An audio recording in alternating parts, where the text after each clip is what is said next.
Muy bien, aquí estamos con otro problema que es lo que os va a esperar en la futura EBAU de biología.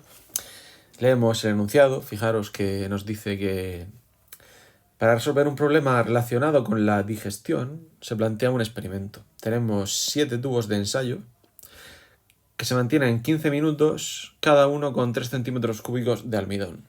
Entonces, pues obviamente vamos a investigar qué ocurre con el almidón durante la digestión. Hay que entender muy bien esta tablita que tenéis aquí, ¿de acuerdo? Esta tabla es la clave, entenderla. Fijaros que este 1, este 2, este 3, etcétera, son los tubos de ensayo. Y aquí tenemos las condiciones. Fijaros que las condiciones son la presencia de saliva. En el tubo 1 no hay saliva, mientras que en todos los demás tenemos que sí hay saliva y el tubo 7 se caracteriza por tener saliva hervida, ¿vale? Luego vemos el pH. Tenemos un pH de 7,37, 7,37. Fijaros que aquí el pH es más ácido.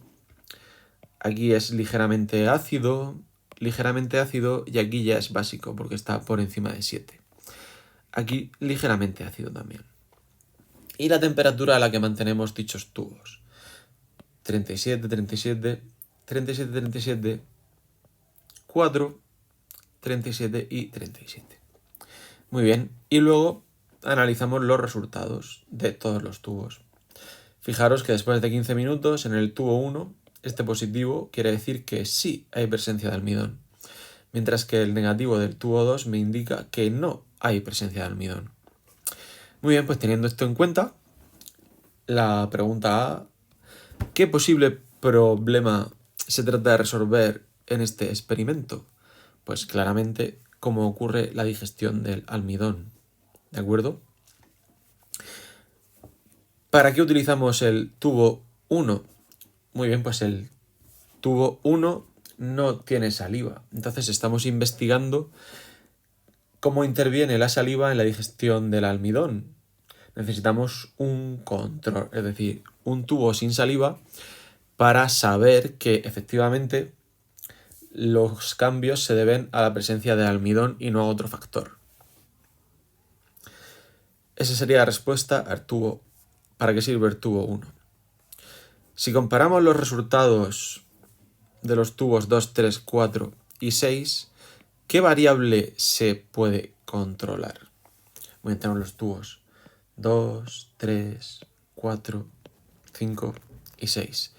De todas estas variables, en mi experimento, ¿cuáles puedo controlar? Pues aquellas que puedo cambiar o no a mi gusto. Fijaros que la temperatura es siempre la misma en estos, mientras que aquí la tenemos a 4. ¿De repente se ha congelado el laboratorio? No, es porque esta variable la controlamos, ¿de acuerdo? Y también controlamos la presencia de saliva, así como el pH al que estamos trabajando, ¿de acuerdo? Muy bien. ¿Para qué nos va a servir esto? Pues para saber cómo afecta la temperatura y el pH a la acción de las enzimas presentes en el almidón, es decir, de la amilasa. Acordaros que las enzimas actuaban en un pH, en un rango de pH y en un rango de temperatura, que si nos salimos de ese rango no actúan y además también tienen valores óptimos, es decir, tienen un pH favorito y una temperatura favorita. Pues aquí vamos a ver cuáles son esas condiciones adecuadas para la amilasa. Y al comparar los tubos 4 y 5, pues claramente ¿qué cambia? La temperatura. Vemos cómo afecta la temperatura. El pH aquí no, porque es el mismo, ¿de acuerdo? ¿Qué sentido tiene hervir la saliva en el tubo 1? Pues aquí estaríamos hablando de la desnaturalización, ¿de acuerdo? Es decir, hervimos para inactivar la amilasa. ¿Para qué y veremos si realmente se inactiva o no al hervirla? Muy bien, pues si comparamos el tubo 4 con el tubo 5, vamos a subrayarlo para que quede más clarito. Vamos a comparar el tubo 4, que tenemos estas condiciones y estos resultados, con el tubo 5, que tenemos estas condiciones y estos resultados. Entonces, al comparar el 4 con el 5 vemos, en los dos tenemos saliva. Si hay saliva, por lo tanto habrá amilasa. pHs ligeramente ácidos, próximos a pH neutro, pero aquí tenemos una temperatura que es la temperatura corporal y aquí una temperatura inferior a la corporal. ¿Hay presencia de almidón? Pues en el 4 no hay almidón y en el 5 sí hay almidón.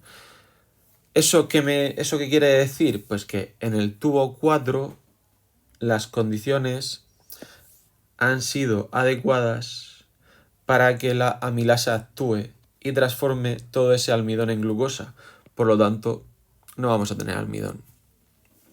En el tubo 5, fijaros que el pH es el mismo, pero la temperatura es muy inferior y tenemos que sí hay presencia de almidón. Ese almidón no ha sido hidrolizado. Por lo tanto, esta temperatura se sale del rango en el que la amilasa puede trabajar. Lo cual tiene sentido si tenemos en cuenta que, por ejemplo, el cuerpo humano está a 37 grados. Un cuerpo humano a 4 grados, pues es un cadáver, ¿vale? Vamos a hacer el siguiente.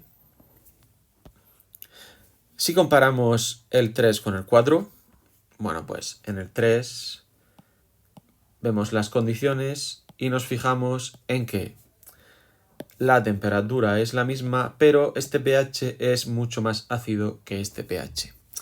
Y si vemos la presencia de almidón en los tubos 3 y 4, vemos que, al igual que antes, en el tubo 4 no hay presencia de almidón, o sea, no hay almidón negativo.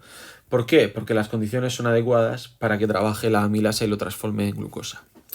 En el tubo 3 sí hay almidón, por lo tanto la amilasa ha estado en condiciones que no le han permitido trabajar y por lo tanto no se ha transformado en glucosa. Podemos decir que a estos pH tan ácidos la amilasa no es capaz de hacer su trabajo. Y la última pregunta, comparamos el 4 con el 7, que se caracteriza porque hemos hervido la amilasa. Fijaros que al hervir la amilasa la hemos destrozado, ¿de acuerdo? La hemos desnaturalizado. ¿Por qué? Porque en el tubo 7 sí hay presencia de almidón. Por lo tanto, la amilasa, al haberla desnaturalizado, no ha actuado sobre el almidón y este no se ha hidrolizado en glucosa. Y con esto